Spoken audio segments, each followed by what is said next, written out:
Thank you so much. Adebimpe Olajiga, still reporting for Punch newspaper, and we're still live here in Victoria Island at Dekunle Odeko Street. And fortunately, we've gotten an eyewitness who is willing to speak with us about what happened here earlier today. This is still the 1st of November 2022. 1:35 p.m. reporting from Victoria Island at Dekunle Odeko. Channels Plus. All right. Punch. Yeah. You ready? Yes, please. Yeah. Please, can you introduce yourself first? Okay, good afternoon. My name is Biola Arugundade, right here at the Oladeco via Elite Gabi, Victoria Island, Lagos. Sorry, look at the camera. Look at it. Okay. So could you just tell us what you witnessed? What did you see? Okay, we were right over here this morning. I was having my breakfast on the other side of the road, and I heard the first explosion. So we tried to get closer to this. Hold on. Oh, I asked you See one or two. See one here. Now, on the be one here. I say one or two. You know, Good to go. Oh yeah, let's Yeah. start it. Okay, my name is Abiola Arugundade.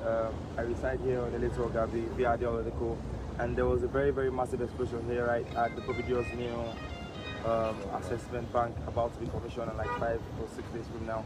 So the first explosion took place, and then we saw two guys flying out, a white man and a black man, flying out of the building, of the premises into the main road, and then we tried to get closer to them to be of assistance. But what we noticed was that there was a very, very typical fire eruption from inside. These guys were drilling on top that the gas tanker, they were drilling on it before the explosion initially took place, which was very, very wrong. What I want to try to comment is there was another van here that belongs to the IRS, which is the Rapid Response Squad. They were not they were not at the crime scene on which they are saturated position. They were not there. I think they are the first people we could call upon before we initially want to reach to the authorities, but they were not at their position at the time the explosion took place. And then so there was a second explosion from within the premises again. So when I tried to get closer, I saw somebody burning completely. I saw a whole human being that was on flame from head to toes. And I was expecting people to get closer, be of assistance in any manner, but people were just using their phone cameras to take the view of that person, which was extremely very, very wrong. And I hold a very, very high condemnation to that. So along the line, we tried bringing that person from the main road. We tried giving a first aid assistance from that geometric hospital right there on the other side of the road. And we were trying to resuscitate this person alongside. And there was a third explosion again. And that was on this car because the gas was flowing down this way until it touched it. I don't know, it's very, very funny. They called the police officer that was in charge of the ride. He was coming here on emergency. And when he got to the car, God saved him that he hadn't plowed into that car. He noticed that the key of the car was not in his pocket, and then he ran back. Immediately after he took off, the explosion sprang up on the car. So so far so good. Lagos State government did not attend to this. We just commissioned a new fire service at local government about 4 days ago, which belongs to which was commissioned after the name Oba Gbola Oniru of the Lagos State Island.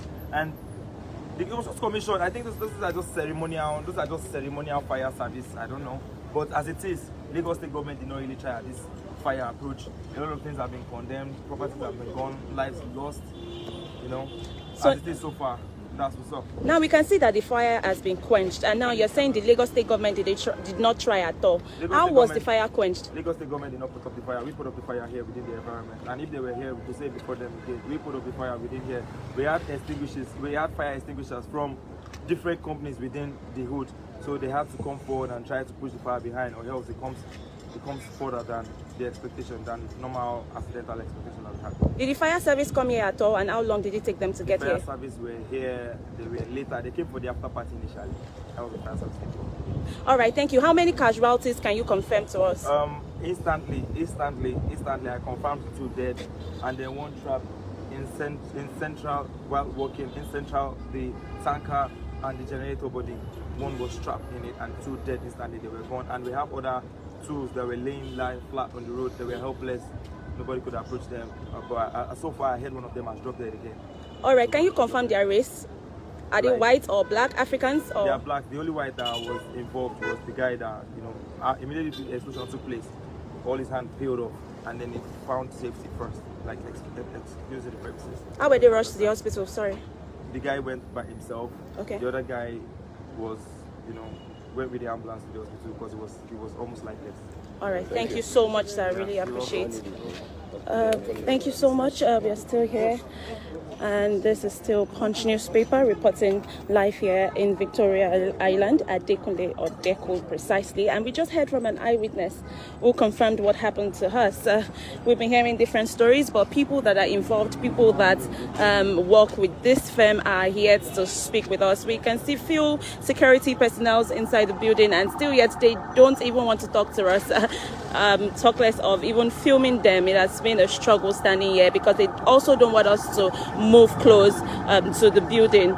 So that's what is happening here. The eyewitness that just spoke now said that they quenched the fire on their own. I mean, individually, from getting different fire extinguishers from different companies around within the vicinity. And it also confirmed to us that 2 people lost their lives, and the fire started from that generator house, which extended to this RRS vehicle right in front of me. Thank you so much for joining us. This is Adebimpe Olajiga reporting for Punch newspaper. And as you know, we bring you the first-hand information across the country.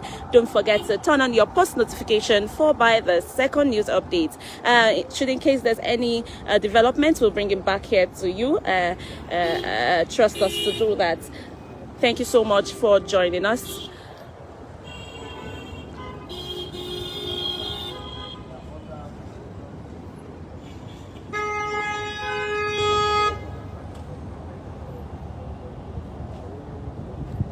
And this is for those within the vicinity. We can say that the fire has been quenched and you can go on with your day-to-day activities. As you can see, vehicles have started moving. I think the environment is now safe for people to go and come in to the streets. Just right in front of me, you can see vehicles are even moving past the company.